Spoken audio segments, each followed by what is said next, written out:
Om.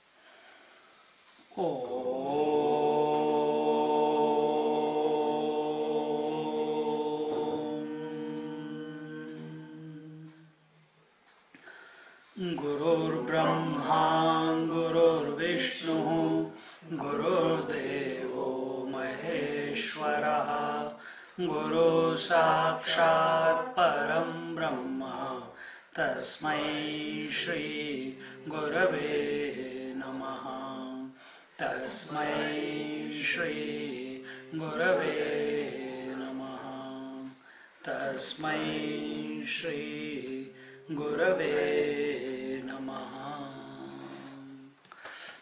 We are in Gyaneshwari, chapter 9, verse number, we have to start from the 15th, I think. And here, we have seen in the previous verse how the Lord is telling that the different types of devotees, how they approach Him and what is their gati, what they achieve through those various paths. And now he comes to the 15th, which is the path of knowledge. He says, 15th verse of the 9th chapter. Jnana yajnena chapyanye yajanto mamupasate ekatvena pruthaktvena bahudha vishvato mukham. He says, others also worship me with sacrifice of knowledge as one and separately as the manifold, with face on every side. Meaning what? See, Jnana Yagnena. Jnana, Marg,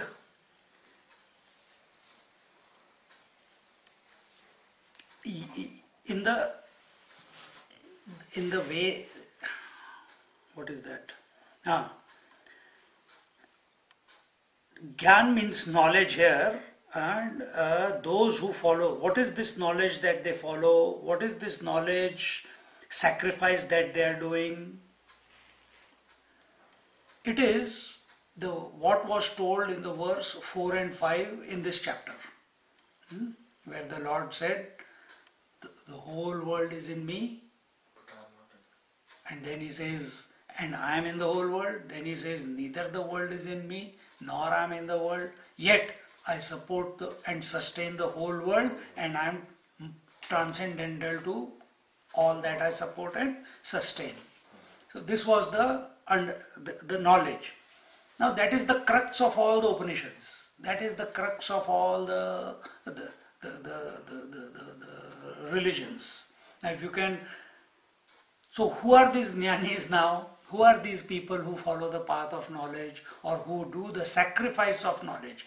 What does sacrifice signify? That if you know, if there is a, right now also a sacrifice is going on. What is the sacrifice right now?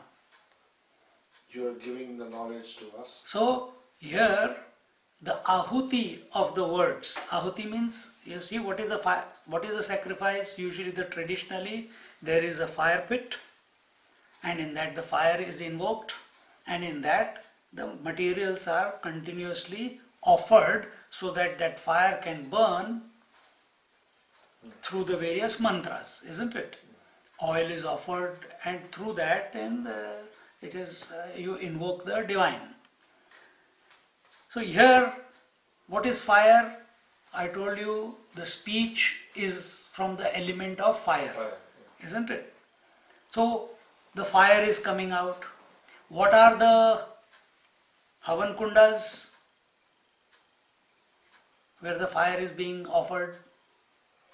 The, Your ears are the Havan Kundas. So these are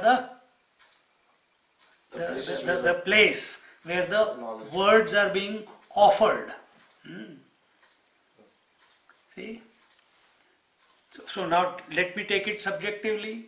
If this is the if this is the Havan Kunda, if this is the place of sacrifice, and the fire is expressing as the words, what will make these words impactful,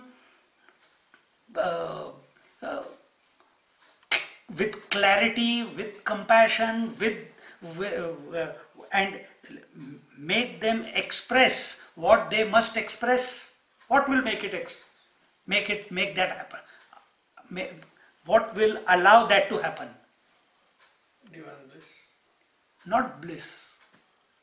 It will, here in this context, it will be my contemplation as a person, my mind's contemplation on the truth. Correct? Or the Lord in my heart.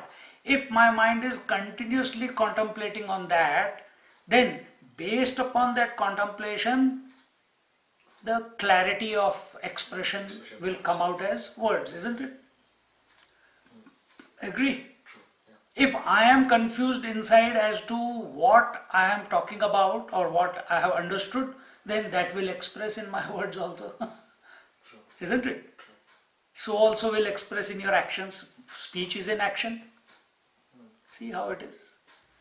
So what is Jnana Yoga? See, according to the Vedas, there is one type of yajna.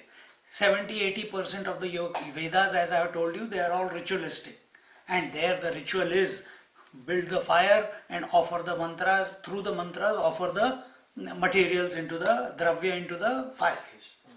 The other is the yag, or we can do it the other way, the yajna.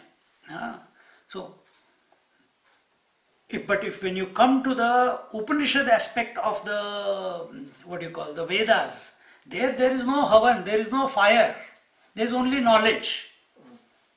And every verse, every topic in the Upanishads is reminding you of what you have studied in the 4th and the 5th verse of this chapter. That is the essence. It is that one without a second reality, which is transcendental to everything, yet supporting and sustaining everything. Now, think. Have you understood? It cannot be understood. That's why I asked the question. You understood, yes. We also said we understood. But reality is something which cannot be understood, because understanding is relative.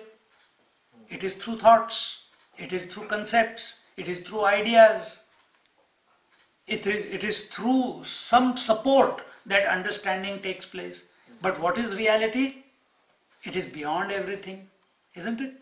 It is beyond concepts, it is beyond thoughts.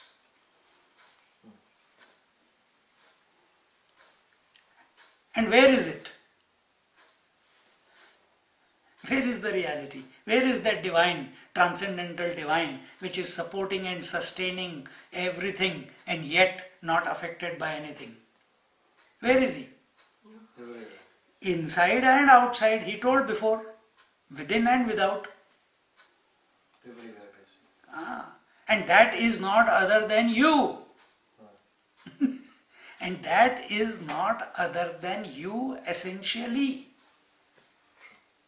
See?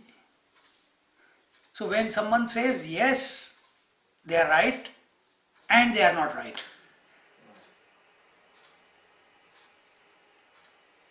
Because the essence of the mind is also that only. If that clarity is there, that Sakshi Bhava is there, then no problem. Let it not be just a mere intellectual appreciation. Abide in it. And that is what is being told here. Jnana yajnena cha api anya yajanto mamupasate. And who are these knowledgeable people or these jnanis? They are the ones who incessantly, without any break, in whatever they are doing in their life, they are continuously keeping the attention on that conscious principle. They do. What are we putting attention all the time on? Find out. I'm not saying you do or you don't. You find out. Mind will put attention on the outside world, no doubt. But do you need mind to be yourself? Do you need the mind to qualify your presence? No. No. So let the mind think of the world. Who cares? As I said, Swami, that thing doesn't stay continuous. It Correct. comes and goes. Correct. And because to make it continuous, you need to make the mind think about it. Because then the outside distractions are so much that you lose the plot. True. Actually, you have not lost the plot. You can never lose the plot. But it seems you get attracted, you give value to what is happening in the mind, and that's the moment you lose it. It's just that slight shift. That's all there is.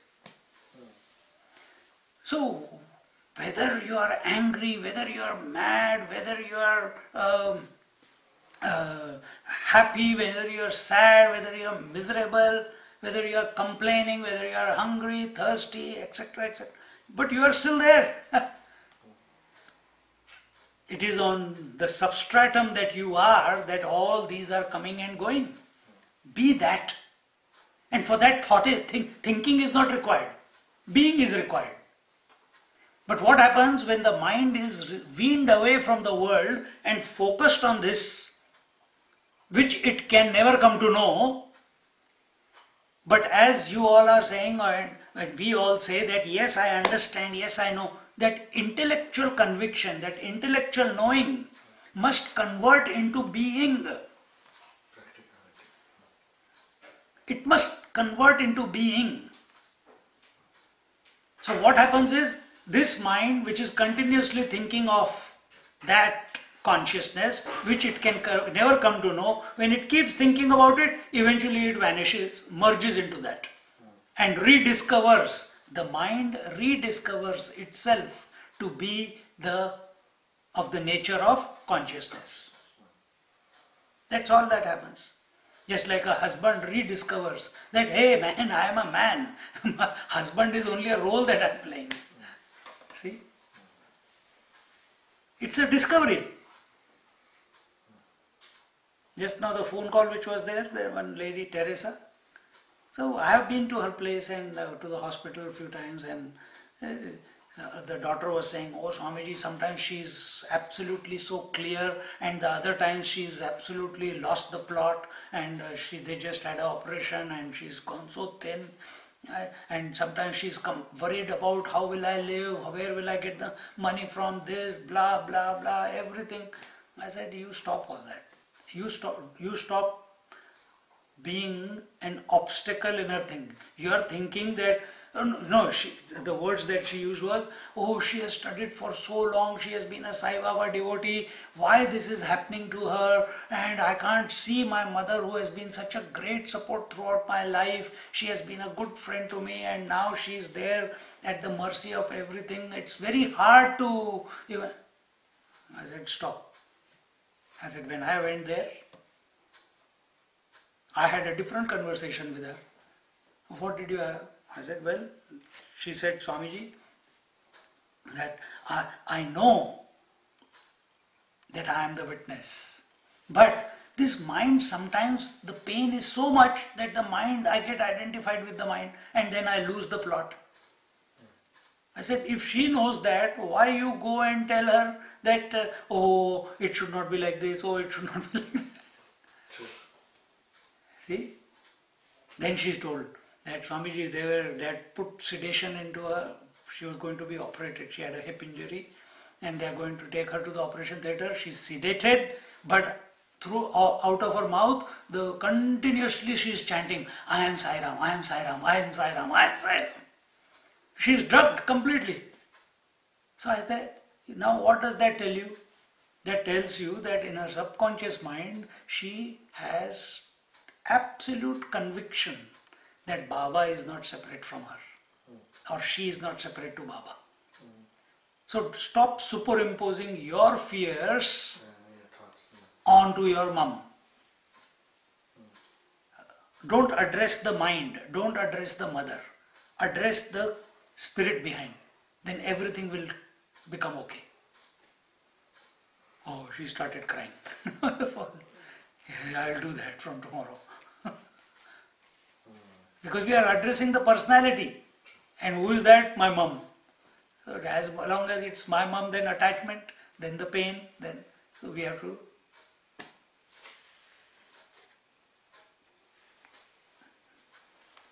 Now she's moved to this Peter James Center on Burwood Highway, corner of Springville and Burwood. Okay, Gyaneshwari Maharaj says, Tari jnana yajñuto eva rupu tetha adi sankalpo hayupu mahabhute mandapu bheduto pashu magapacace je vishesha guna अथवा इंद्रिये आणी प्राण हेची यज्ञोपचार भरण अज्ञान घृत. He says, in this knowledge sacrifice, the original desire of Brahman to be many is the sacrificial post to which the animal is tied. The gross elements form the sacrificial pavilion, and the sense of duality is the animal to be sacrificed. The qualities of the five gross elements and the senses and the pranas are the very materials of sacrifice. And ignorance is the ghee to be offered as oblation. So here Gyaneshwari Maharaj is giving you because whom is he addressing? He is not addressing intellectuals. They were intellectuals also, but majority were the common people. So for them, just like Vedas came to us, were reinvented by Vedvyas and presented to us as Puranas, picturesque form. Similarly, Gyaneshwari Maharaj here, such subtle point, is explaining through he is creating a mind picture for the people. So what does he say? He says, this knowledge sacrifices the original desire of Brahman. What is the original desire?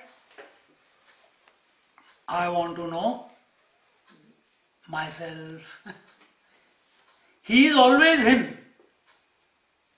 He is always him. The wave is always water. Then why is a wave searching for water? The individual is essentially the divine. Then why is individual searching for the divine? Think about it.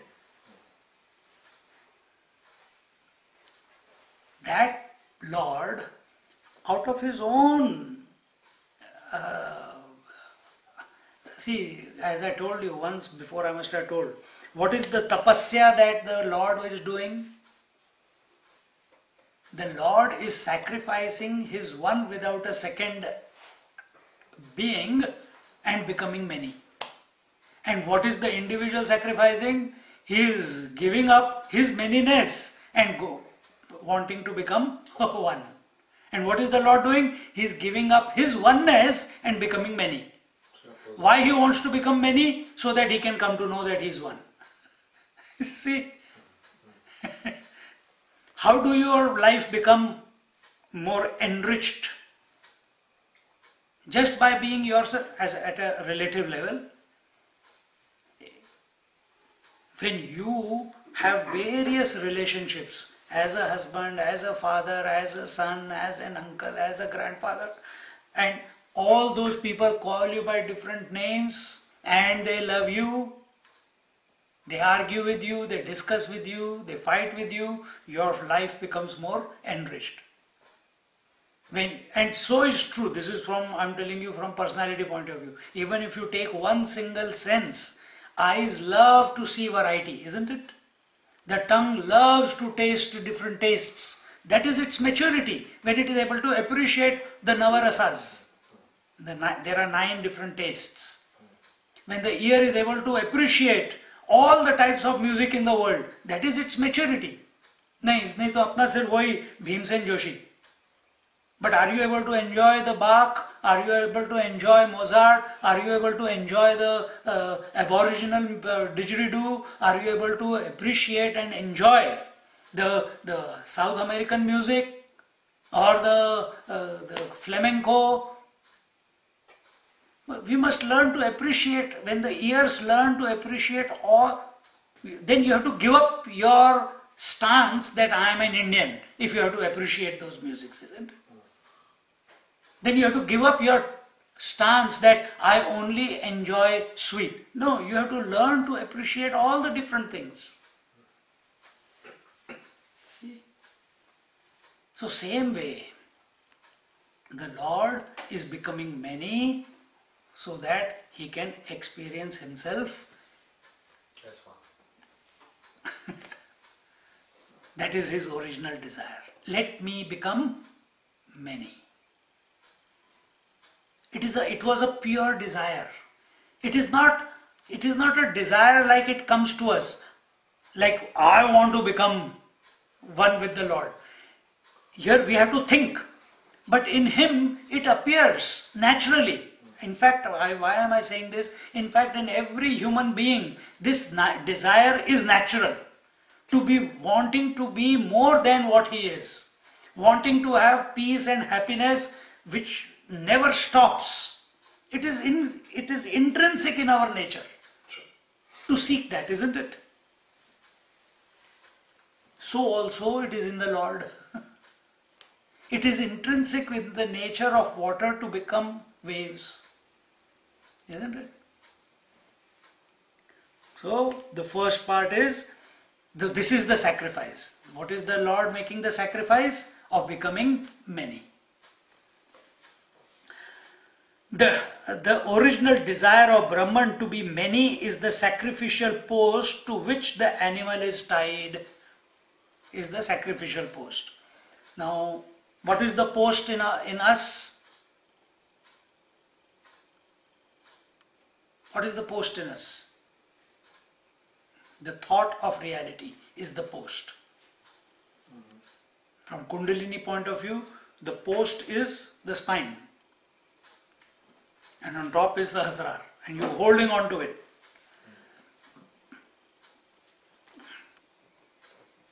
And what is the gross elements form the sacrificial pavilion.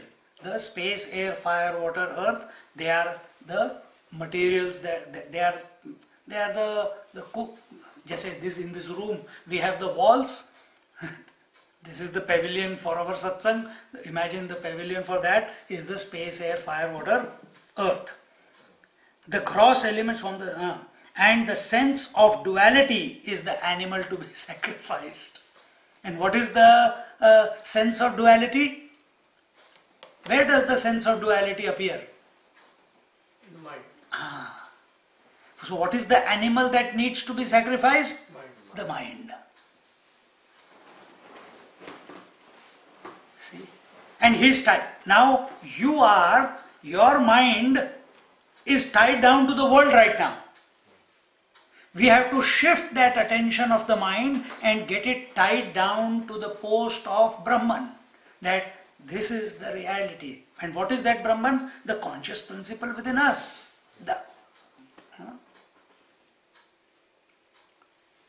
So when we say space, air, fire, water, earth, we understand the whole world is made up of those 5 elements, isn't it? This body is also made up of that only. The 5 senses are also expressions of that only. So until unless this mind does not focus on the post of Brahman and keeps thinking about it, till then he will not merge into it. But here he is saying it because in those times, this is in 7th century. So the sacrificial animal, what is the sacrificial animal? The mind. What is the mind? Where the sense of duality continues to persist. Mind is a product of duality. What is the basic duality in mind? The I thought and the that thought. aham vritti and idam vritti. Got it? The I thought always remains the same. That thought keeps changing. So this duality has to be sacrificed. Then what does he say? The qualities of the five gross elements and the senses and the pranas are the very materials of sacrifice see how beautiful, what a beautiful simile he has given. So if there is a fire pit, as I was telling you before, my words falling into the pit of fire called your ears. So here what is the material that is being thrown into the pit of fire? The ingredients that are, the material that is thrown is the seeing, hearing, touching, feeling, tasting. Everything that I see, I offer it to the post. Everything that I hear, I offer to the post of Brahman. Everything that I taste, I offer it to the post of Brahman. Everything that I smell, I offer to the post of Brahman. Everything that I feel, I offer to the post of Brahman. If your attention is not on Brahman, let it be God. Let it be the name of the Lord. Doesn't matter. So what will happen when you are seeing, hearing, touching, feeling? Can you live without seeing, hearing, touching, feeling, tasting? You can't. So you continuously, these things are happening, but what happens is our attention goes after those stimuli. Here what is happening, what he is doing is, okay, I'm seeing because of that, the reality. I'm tasting because of the Lord. I'm hearing because of the Lord. I'm feeling because of the Lord. The more you keep giving attention to the one because of whom these things are happening, that is one way. But then when you are thinking about it, then sometimes we see things, why is he sitting like this? Why is he behaving like this? Why is he using such type of words? Sometimes good smell, sometimes in that room bad smell. Has that person not taken bath? But how to tell that person, So world keeps throwing towards us the stimuli, isn't it? Through the five senses they enter us. They are continuously coming, whether you like it or not. Where are they going? Where are they going?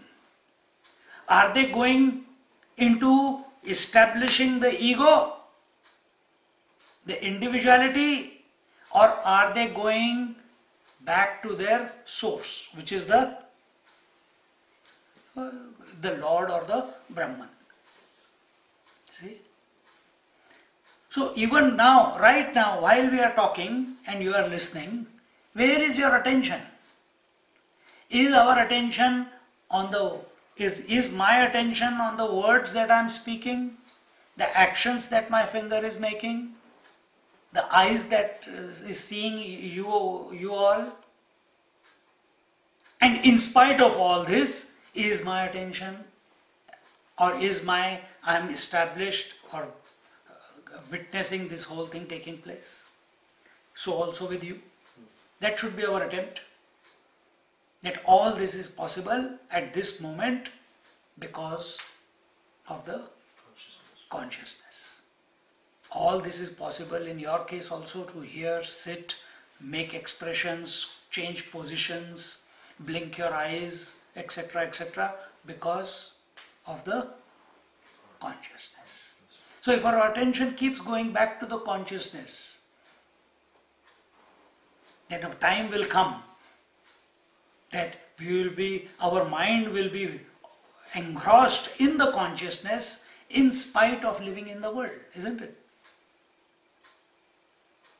Like a beautiful example to explain this comes in Panchadashi. A lady having 2 kids and a husband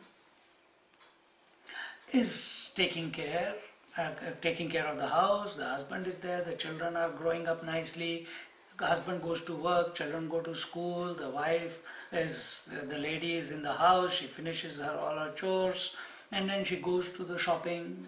And one day while shopping, she comes and meets one person. First day that person comes and stands next to her, she doesn't notice him. Next day he comes, he pushes her or touches her, she just thinks it's a... Third day she goes, this time while she's picking up the potato, he also picks up the same potato and their hands touch. Suddenly something happens. He smiles, she smiles, he says sorry and goes away.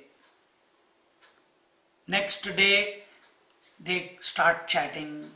Fourth day, fifth day, 1 week, 2 weeks, 3 weeks, they've fallen in love. But what will society say? What will husband say? What will children say? She cannot let go of her family. So she is coming home. This is the example given in the scriptures. She comes home, she does everything perfectly. Just like before. Everything. The husband doesn't know all this. The children don't know all this. She is not lacking in anything in the house. Everything is going like clockwork like before. But where is her mind? The doubt in the mind. Not doubt. Where is her mind? On her beloved. On her beloved. But because her mind is on the beloved, her performance in the house does not suffer. Exactly the same way. Exactly the same way. You keep performing in the world, but let the attention of the mind be on the divine. And this ability we all have. If our child does not come from school, we are still doing, अरे शाम को खाना बनाना है, or you have to drive, and the wife, she has to cook for the evening, she is cooking, but where is her attention? On the child. Then she calls the husband. Husband is driving. He is driving, but where is his attention? On the child, isn't it? So you know that you can drive well also and keep your attention on the child also. Where it could be, you are looking at options that are going on through your mind. Now think at a larger scale. Right now, you are all living your life. What are you living for?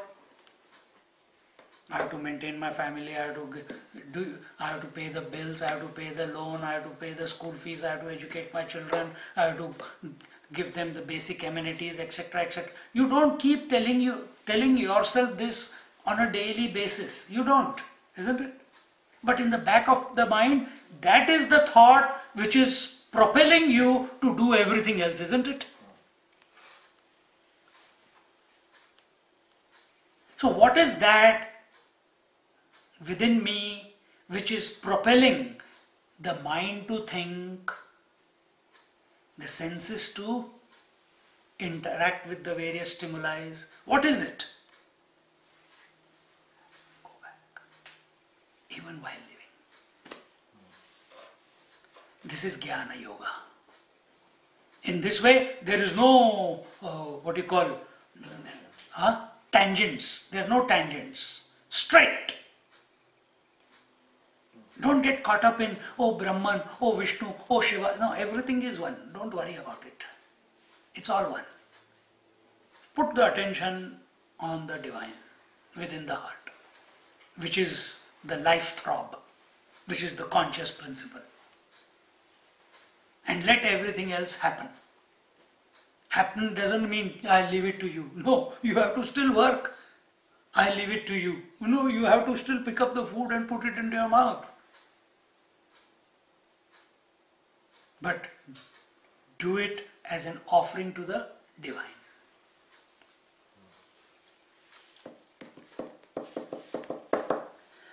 So in this way, beautiful, isn't it? Whole thought. It's a new way of looking at everything. We have lived the way we have lived for a long period like that, as ignorance. If this has fallen on your ears today, means you are ready for it. That is why it has come to you. Nothing comes to anyone if they are not ready for it, including problems. Only such problems you will get which you are able to handle. You will not get a problem of what is 2 times 2. No, you will get a bigger problem. Solve E is equal to mc square. See? So we get challenges only when we have the capacity and the capability to handle that challenge. Sometimes challenges come not because we want to solve that challenge, but sometimes those challenges come to wake us up, to see that there is something more meaningful and worthwhile in life to be pursued, to change the direction of the life. But that you cannot decide. It has to happen. It has to reveal itself. See? And you can go back into your life and you can see that that has happened many times in your life.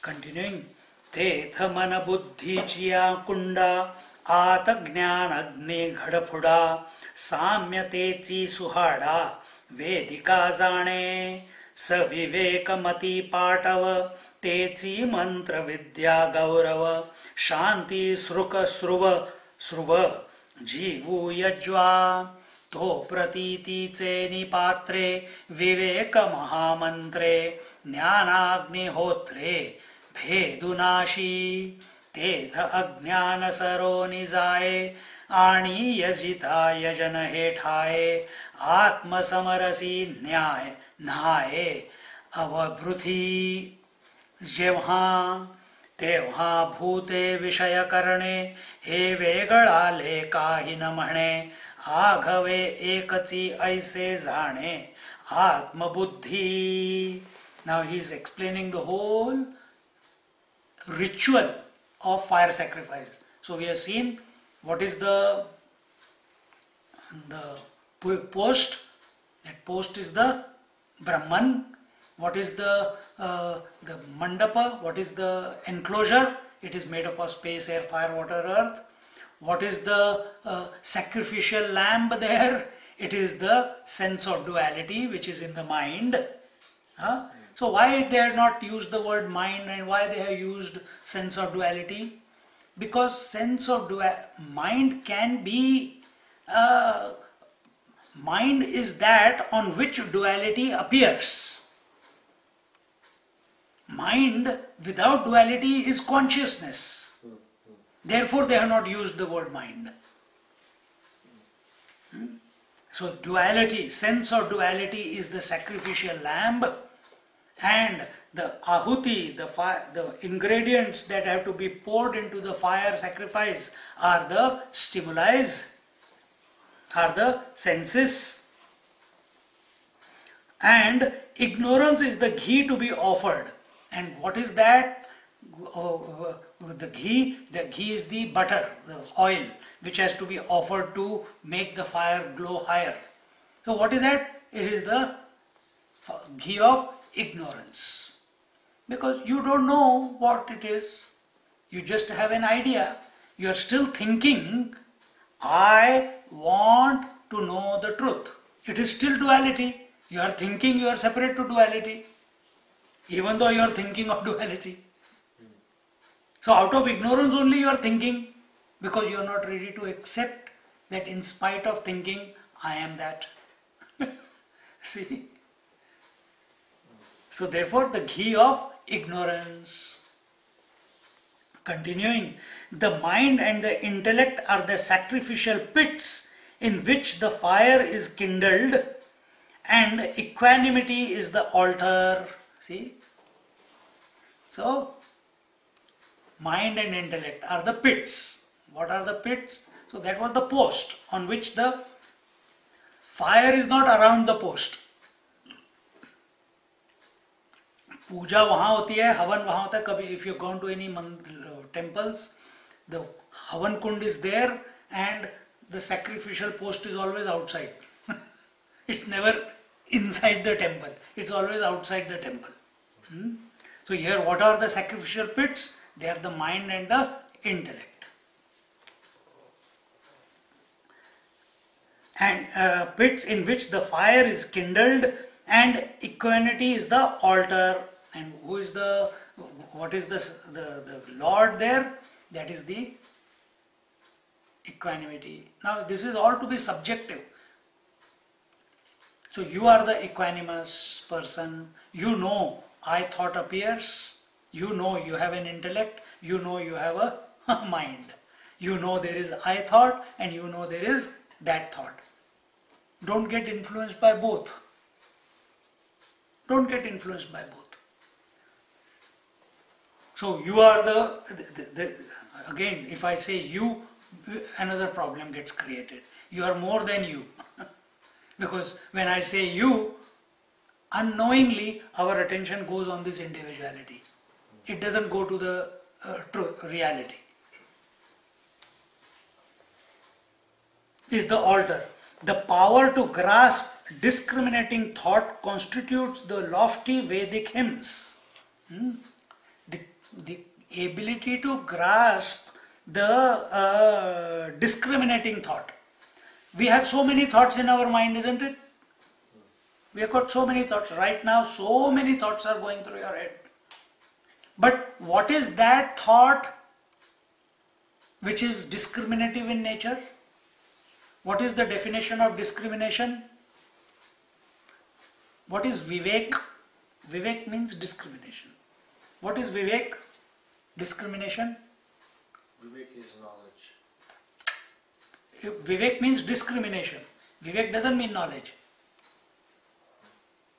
Discrimination between good and bad, or right or wrong. Identifying the difference of the duality between two things. What is discrimination? Is it something like awareness where you're... Comparison? Not comparison. You are not comparing. Choosing. Discrimination means separating. Getting the clarity. How do you get the clarity? By separating. As he said, separating the good from the bad, then you have the clarity who is good and who is bad. Now Tony Abbott knows who is for him and who is not for him. 54 are not for him and 44 are for him. See? But is that discrimination?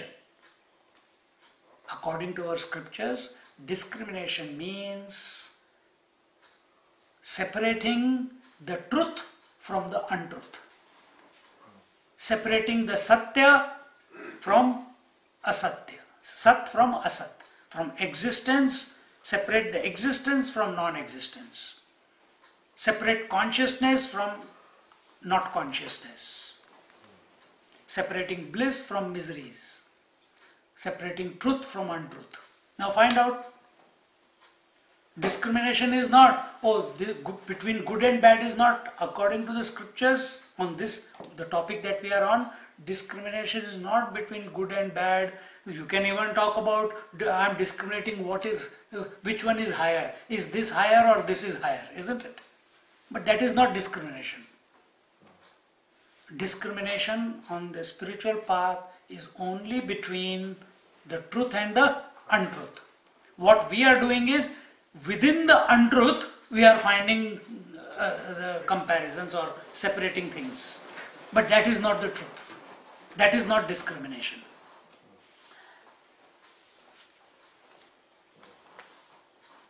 So now think there. In your mind, at times, even when I am speaking, or when you are reading on your own, or you are discussing with each other, suddenly sometimes the penny drops, isn't it? Suddenly everything is so crystal clear. as to who you are. You can see the mind like a movie in a cinema hall, isn't it? But it lasts as you said before, for a few moments. The ability to grasp that discriminating thought, which brings about, because till that thought doesn't come, till the thought of Ram doesn't come, can you think of Ram? Can you think of Ram? No. Till the thought of your daughter doesn't come to you, will you think of your daughter or son? So till that discriminating thought doesn't appear in the mind and intellect, till then the separation will not, the clarity will not come about. So how to catch it again and again? How to be available to that discriminating thought when it appears and hold on to it. You must have seen sometimes thoughts appear, some desire appears and you get stuck with it and it doesn't leave you. Sometimes you dream or something and then every night the same dream is coming. It doesn't leave you. Sometimes you want,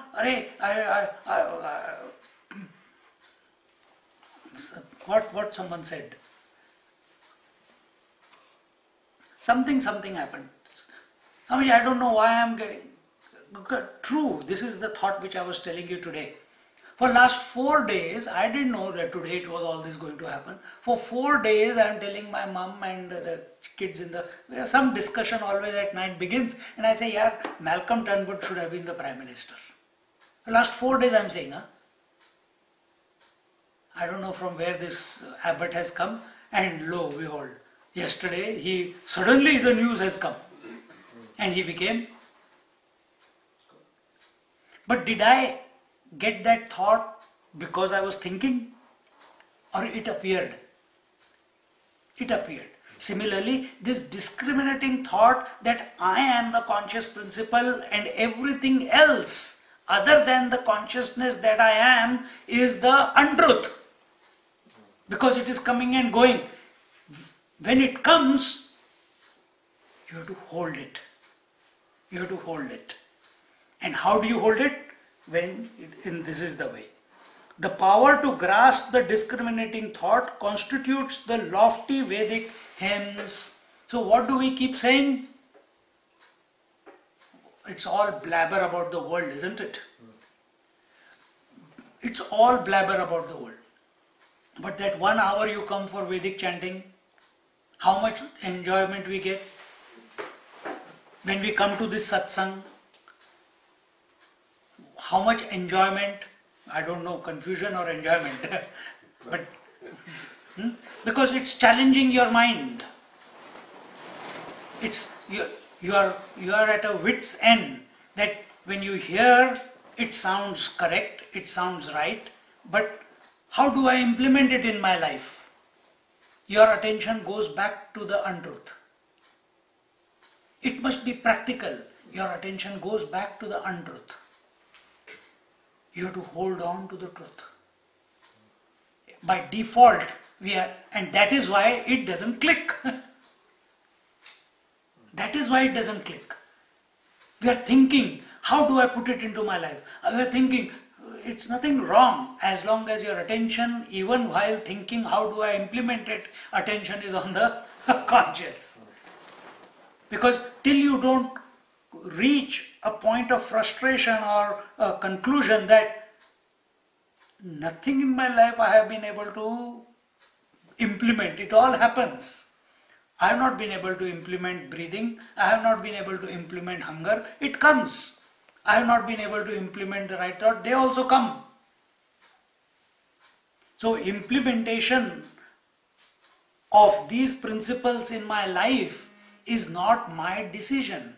They will automatically happen when I am abiding in the truth, isn't it? So but right now ego says, if I do that, I lose control. The individual feels as if he's going to lose a big way, and he doesn't want to give up. He doesn't want to surrender. That is the catch. So here Gyaneshwari Maharaj is saying, the power to grasp discriminating thought constitutes the lofty Vedic hymns. Now, when you are continuously thinking about the thought, what is the truth and what is untruth? What will be the question? For example, Ramana Maharishi's question, who am I? Am I this body? No, body is changing. Oh, then am I these senses? No, senses are also changing. Oh, am I this mind? Oh, mind also is continuously having the thoughts. Then who knows that mind is having the thoughts? I know. Then, oh, has I changed? No, I never changed. I am always the same.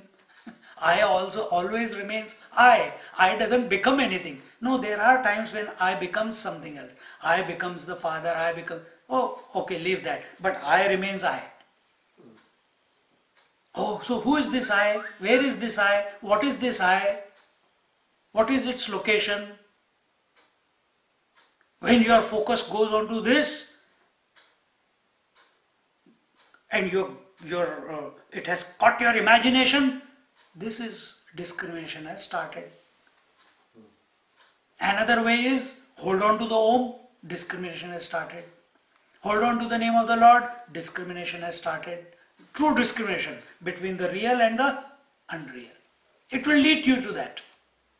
As long as you are thinking, who am I, it is still a thought. But that thought will bring about in your mind a proper separation of the conscious principle and the matter principle.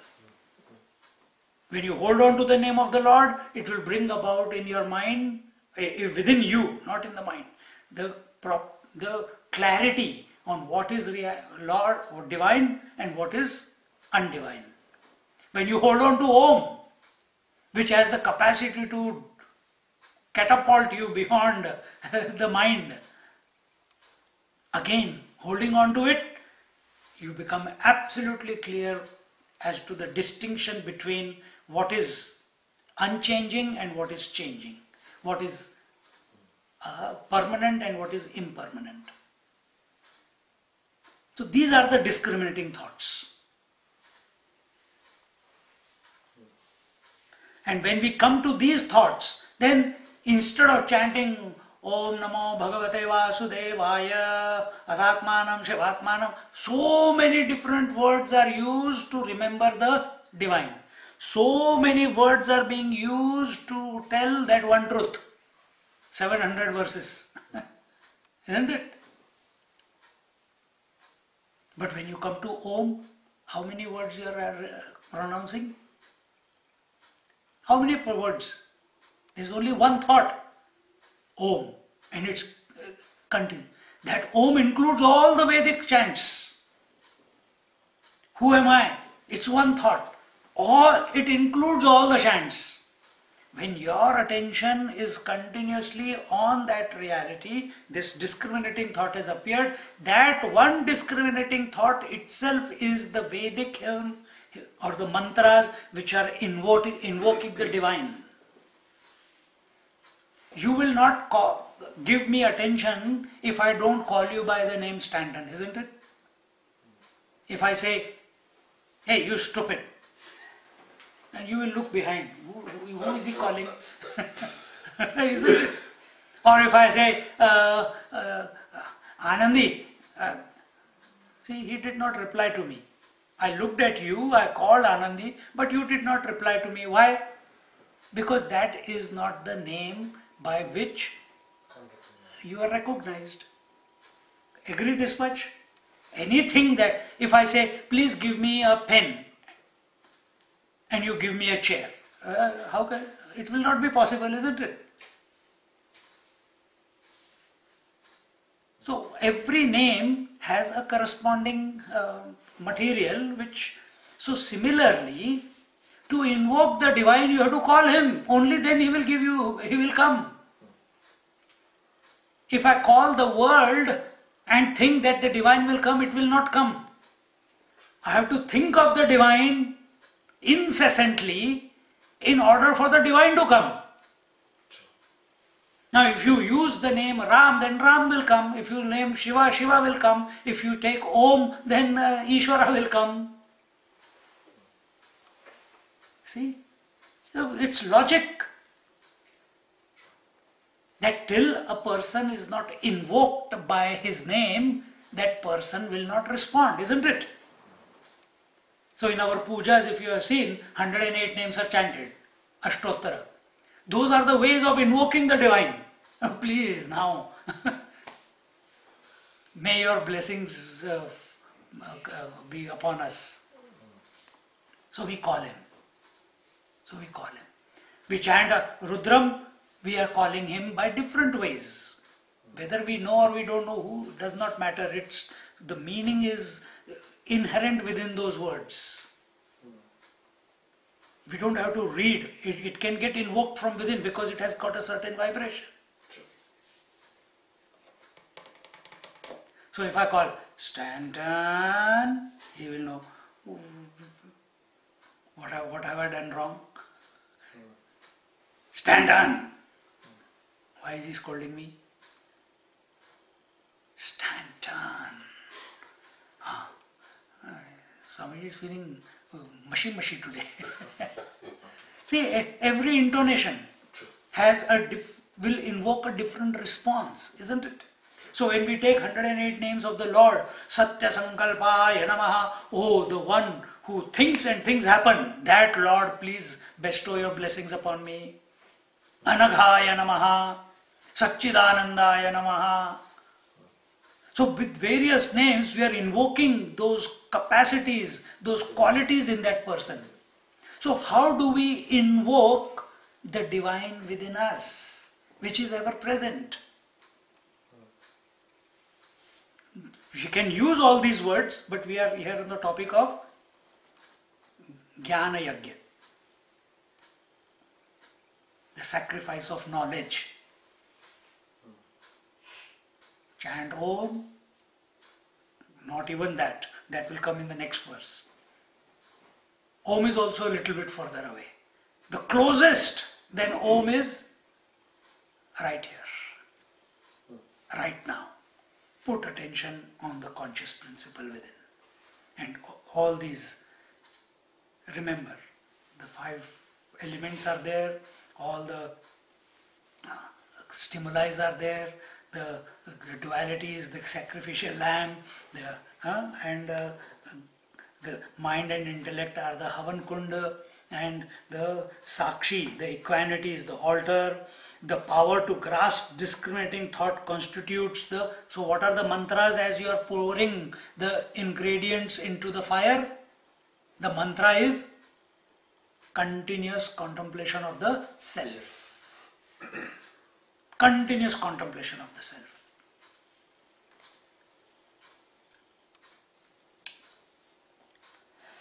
Constitute the lofty Vedic hymns, tranquility,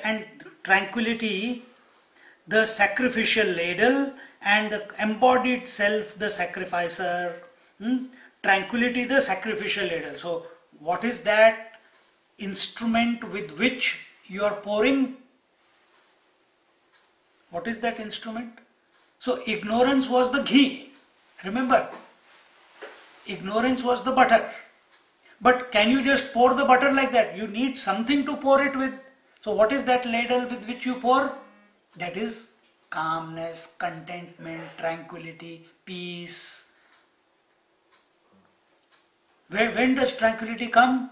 When there is no desire. When does contentment come? That whatever has been done, whatever has not been done cannot be improved upon. I am absolutely comfortable as I am at this very moment. When this feeling will live on a daily basis with, every moment to moment basis, there will be unsurmountable contentment. They will be happy. But that happiness, that joy must be, it can still get destroyed by something in the outside world. It needs to be made permanent. So here is because we are so addicted to action, so here an action is being told. With that contentment, with the ladle of contentment, the individual, so the sacrificer is the individual, the sacrificer with that label of contentment pours the ghee of ignorance into the fire of mind and intellect. So, which means the sacrificer, he is not going to get disturbed if the mind and intellect, which are the Havan Kunds, if suddenly the fire starts going high, he will not get disturbed. If it goes low, he will not get disturbed. Because what was the altar? Altar of equanimity. When the ignorance comes to an end, that means at one point, whatever you have sat down and you are pouring the pot of ghee, butter, it will end sometime or the other. It has to end. It will not. It is not an Akshay Patra. Akshay Patra means that container which never stops giving. It will end.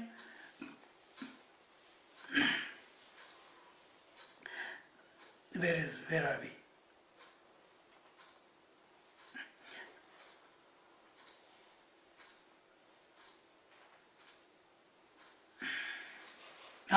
The latter performs knowledge sacrifice with the vessels of experience and by chanting the Vedic hymns of discrimination.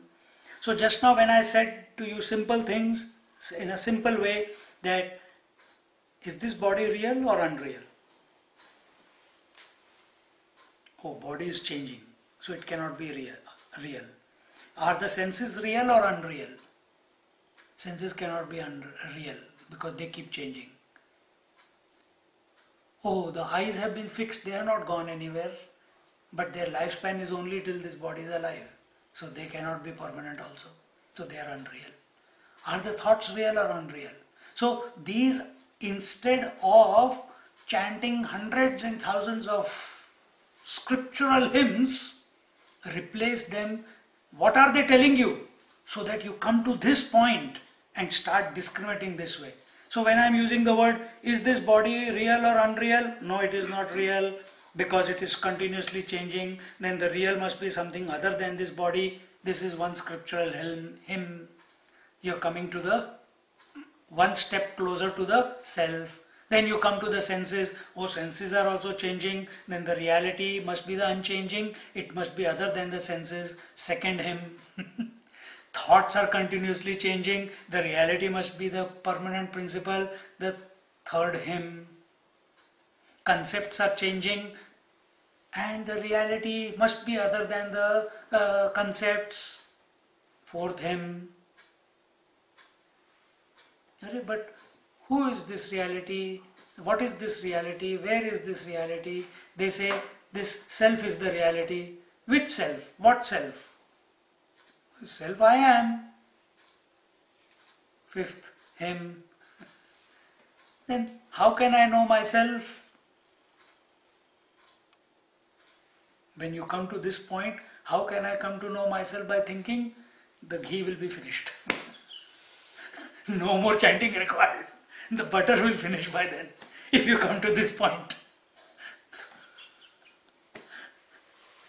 See? है ना मजेदार चीज.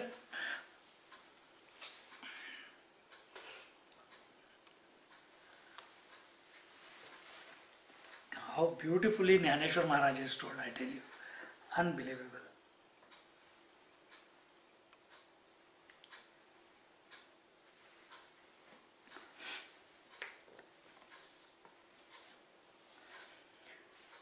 When the ignorance comes to an end, neither the sacrificer nor the sacrifice remains, and he performs the final evolution in the form of union with the self. What is the expression of ignorance? Duality. Expression of ignorance is duality. What was the duality? What Gyaneshwari? It is the sacrifice that has to be made, isn't it? On the altar of reality. Remember? So now, this ignorance is expressing as that duality, the sense of duality. Now you are pouring this continuously out of ignorance, because your chanting cannot bring you to the reality. In spite of chanting, you have to recognize the reality. But in that process, what happens is, the maturity of the contemplation comes to a point where, as I just took you from body, senses, thoughts, but how can I be other than myself? How can I seek myself? I am me. Do I have to say I am me? I is also the subject, me is also the subject. How can subject know the subject?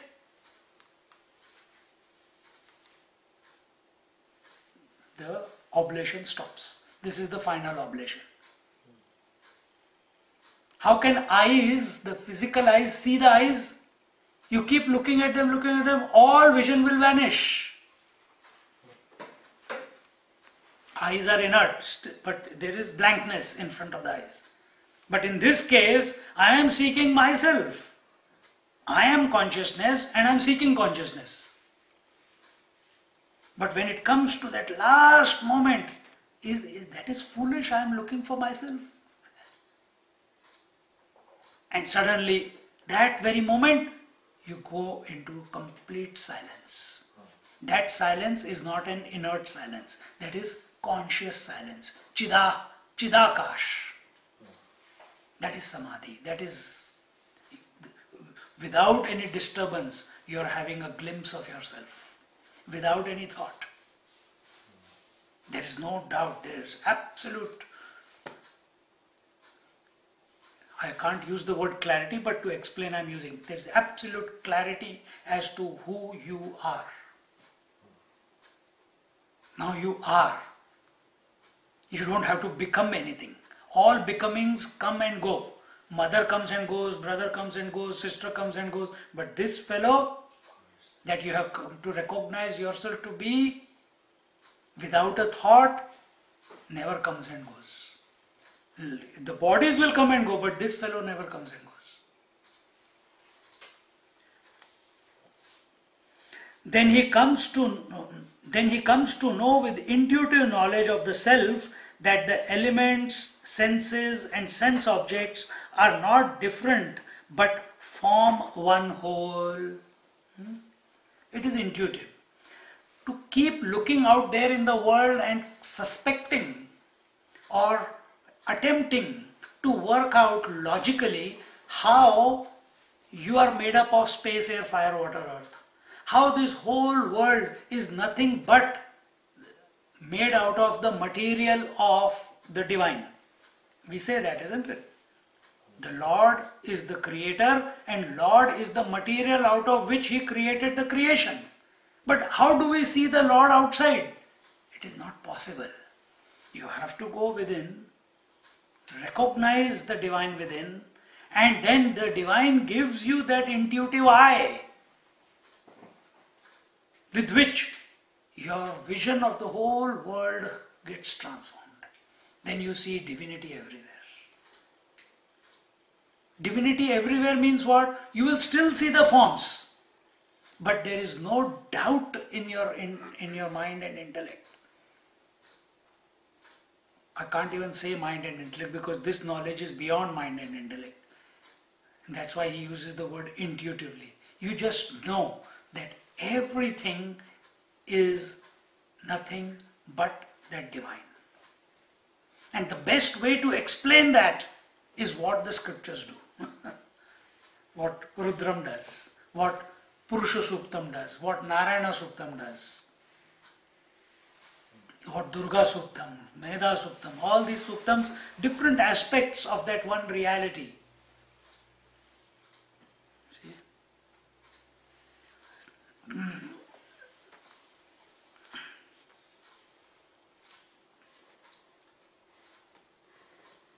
Then he comes to know with intuitive knowledge of the self that the elements, the senses, the sense objects, that elements, space, air, fire, water, earth, the senses, the five senses and the mind, and the sense objects, the stimuli is out there. Everything is nothing but that one divine alone. Therefore the gopis could see Krishna everywhere.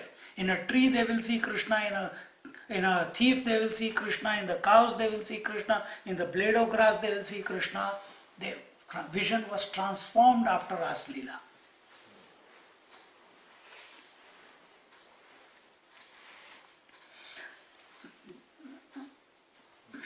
जैसा चैला तो अर्जुना म्हणे स्वप्नीची हे विचित्र सेना मीची जाहालो होतो ना निद्रा वशे आता सेना ते सेना नव्हे हे मीच एक आघवे ऐसे एकत्वे मानवे विश्वतया मग तो जीवू हे भाषसरे आ ब्रह्म परमात्म बोधे भरे ऐसे भजती ज्ञान ध्वरे एकत्वे येणे अथवा अनादि हे अनेक जे अनासारिखे एका एक आणि नाम रूपाधिक ते ही विषम म्हणवनी विश्व भिन्न परिन भेदे तयाचे ज्ञान जैसे अवयव तरी आन परी एकेची देहीचे. He says, O Arjuna, on waking up a person says, I had myself become under the influence of sleep. The wonderful army in the dream was all a delusion and there was nothing but myself, and in the same way he comes to realize that he is all this world. See, I told this thought before. In the dream, when you go in, the waker goes away and you get into the dream. That same mind becomes the dreamer, and the same mind becomes the space, air, fire, water, earth. The same mind becomes the senses of you as well as all the people and animals in the dream. The same mind becomes all the objects, the trees, the stones, the chairs, the tables, the houses, everything, all the stimuli is nothing but the mind. And this, there is no question or denying it, because you have experienced it, isn't it? After waking up you experience. Now we just take it as a dream, but when we wake up and study the scriptures and we look at it in this light, then we realize, my mind alone became all the five elements, my mind alone became all the senses, and my mind alone became all the stimuli. What is mind? Essentially it is the consciousness only. What is waves? Essentially it is nothing but the water only. Water is one, waves are many, mind is one, or consciousness is one. The stimuli are many, senses are many, isn't it? Now if this is your reality, this is your analysis of your dream, then the same analysis must stand true with regards to the waking world also. But for that, when we were in the dream, the space, air, fire, water, senses and the people and the objects, they were all very real. When did you come to know that there are one mind which has become many? After waking up, isn't it? So what do you need to, how will you come to know that the whole world, waking world, is nothing but that one consciousness alone? When you wake up from this waking world, isn't it? And what is waking up from this waking world? Self-realization. Correct. It is coming to this point. It is coming to this point what Gyaneshwari Maharaj has said. When the ghee ends, the duality ends. Where the duality ends, you have woken up while living in this world. And then when you look back, in the dream, you wake up from the dream because of some event in the dream, isn't it? So, the dream of meditation in the waking world has woken you up to yourself. After waking up from the dream, you look back at the dream, array, it is the same one mind, it is just a figment of imagination of my mind. Then, in the waking world, you are dreaming of meditation, I want to realize, I want to be myself, and then it happens when these things are, you focus upon these things, or be that reality, and when you come to yourself, you realize yourself, and then that is the waking up. And after waking up, you look at everything again at the waking world. What will be your conclusion? It will be the same conclusion as your conclusion with regards to the dream. It was a figment of imagination of the mind. It was the self alone. I shouldn't even use the word figment of imagination, because here it is not imagination. Here they are saying the space, air, fire, water, earth, etc., is nothing but an expression of that one divine alone. So just like that reality that I am alone is expressing as the waker, dreamer and the dream world, similarly this waker and the waking world is the expression of me alone, of the self alone, of the consciousness alone. And from that moment onwards, there will be no insistence about anything in life. No insistence of anything.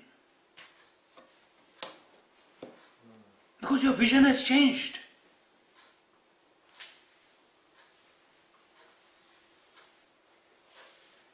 Once you get married and experience the union with whom you got married, after that life is different.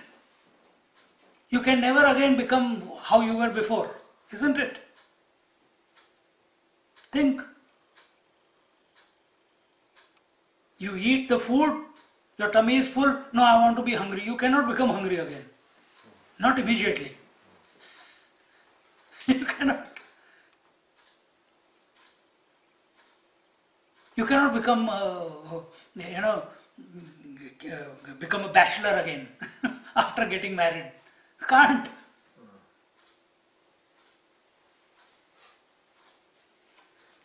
So this is the vision that is given to us.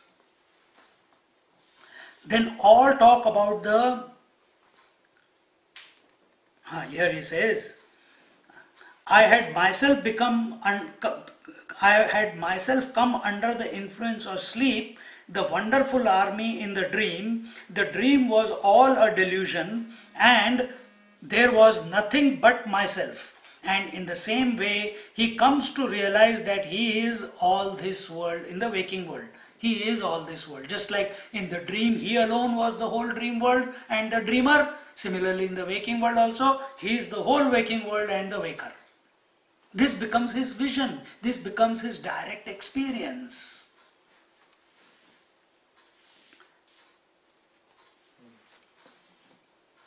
This is called in our scriptures the Turiya Avastha. So there is waking, Jagrat, dreaming, Swapna, sleeping, Nidra, Jagrat, Swapna, Nidra, and the fourth one is Turiya, which is beyond these three. And what he is talking about is this fourth one now. All the Upanishads talk about this fourth one. They don't talk about anything else, only about the fourth one.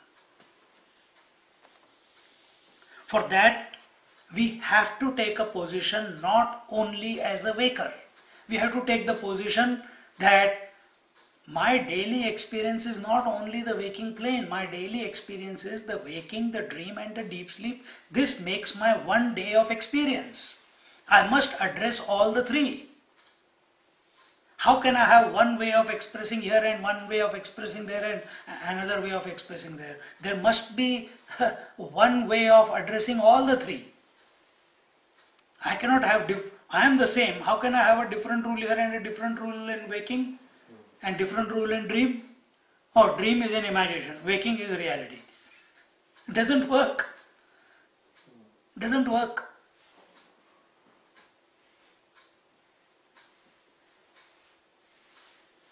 Space, air, fire, water, earth in dream was the same. Experience was the same. Waking also is the same. But the dreamer, after waking up, the dreamer was also the same. The dreamer itself is the waker, no, after waking up. And he only is saying that was a dream. That was a delusion. It was all my expression only. See? Then all talk about the existence of separate beings ends, and his mind becomes full with the unitary experience of Brahman. Brahman, the reality, the Paramatma, the Vedic word for it is Brahman. That which is larger than the largest.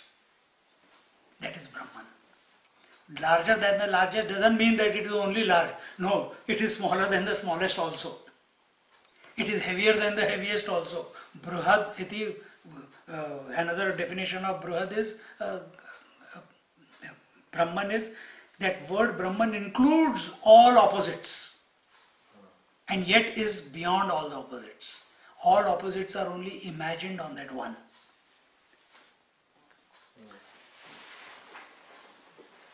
Thus, some worship me with knowledge sacrifice culminating in the vision of unity. So in this, if you see, there is no form presented to you, there is no name presented to you. Isn't it? And what is the whole world? What is the whole world? Name, no, the whole world is name and form. Not nameless and formless. Name and form. But in this entire explanation till now, and the verse 4 and 5 which the Lord explained, is there any name given? No. Is there any form given? No. You are just asked, you are being prodded, you are being inspired to look within yourself, look into your essence. Don't search. I will find the Lord in Saket, I will find the Lord in Kailash, I will find the Lord in Vaikuntha. All that is okay. But first, they are all in here. The Kailash is also here, the Saket is also here, the Vaikuntha is also here, the Swarg is also here. But depends where your attention is. Where your attention is. If your attention is on Kailash, then you will experience Kailash. But understand, Kailash will also, with every cycle of creation, it changes. But when the Swami Purana explains that there is nothing but Kailash, nothing but the Lord Shiva, they are not wrong, because they are considering that Lord to be the ultimate. And they know that that ultimate, to have relationship with that ultimate, which is formless and nameless, they have given him a form called Shiva. If there is a chair, there must be a place where the chair must stay. If there is a house, there must be a land where the house can stand. So if there is Lord Shiva, there must be a abode where he lives. That is Kailash.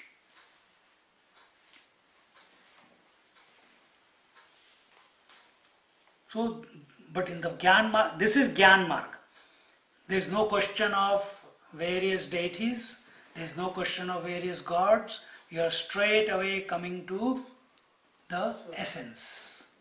Straight away coming to the essence. This is the direct path. No, no tangents, no beating around the bush. Straight to the point. No, but this is difficult. 10th chapter is coming. This is difficult, 10th chapter. Okay, we'll take you the long way.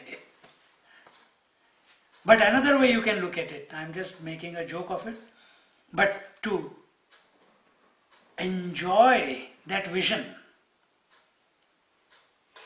how to recognize the divinity in every aspect of the creation.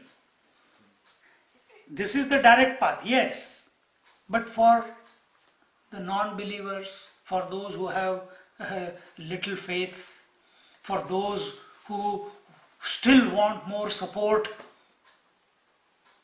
for those who don't want to get distracted, can I hold on to something in the world so that I can come back to myself again? Best is come back to yourself through yourself. It was told in the 6th chapter, Uddharet Atmana Atmanam, Na Atmanam Avasadhayet. Raise yourself by yourself, in yourself. Na Atmanam Avasadhayet. And not by anything else other than the self. Don't raise yourself by anything else other than the self. See?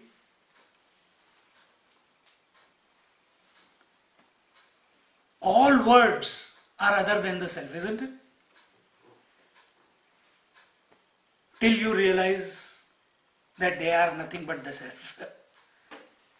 When Mahatma was studying Bhagavad Gita, so one person went, Swamiji, why are you, they say you are realized master, why are you studying Bhagavad Gita? He says, I am checking what it is talking about me. We dare not say that to about her, because that is not our experience at the moment.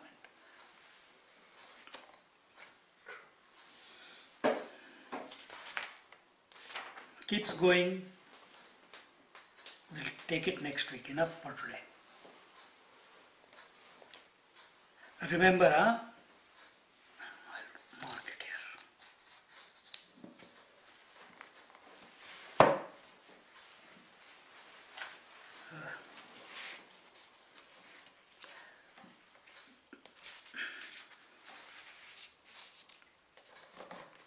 Thrilling topic. Om Purnamada Purnamidam Purnat Purnamudachyate Purnasya Purnamadaya Purnamevavashishyate. Om Shanti Shanti Shanti. Gurubhyo Namaha. Hari Om.